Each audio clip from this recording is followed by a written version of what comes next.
Helo, enw fi Osian Williams, rydw i'n 23 mlwydd oed ac yn wreiddiol o Bontypridd. Ar ôl gorffen gradd cyfathrebu cyfryngau, nes i parhau i wneud gradd Meistr yn Bangor yn Cynhyrchu Ffilmiau lan at 2014. Nes i wneud ffilm fer o'r enw Canu Emrys, a ffilm fer fel rhan o cwrs oedd hwnna yn dogfen i pwer cerddoriaeth o fewn cartre hen bobl y Meistr yn Bangor. Rhywsut nath y ffilm yna ennill wobr BAFTA yn Cymru, a ers hynny mae hwnna wedi newid bywyd fi.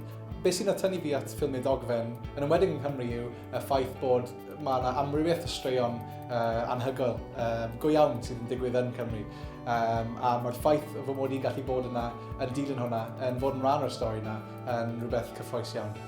Mae'r swydd yma wedi galluogi fi teithio'r byd. Fi wedi bod i Ffrainc, Romania, Efrog Newydd, Gwlad Belg, Gwlad Pwyl a popeth fel yna, jyst i wneud be fi'n hoffi wneud, be fi'n caru wneud actually. Mae'r ffaith bod ni'n gallu teithio o un pegwn o byd i'r llall nawr yn rhywbeth cyffrous ofnadwy.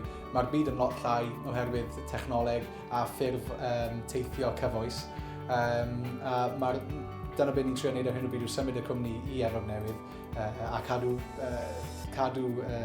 sylfaen o holl beth yn cyffili yn lle Cymru. Mae'r ffaith bod ni'n gwlad bach iawn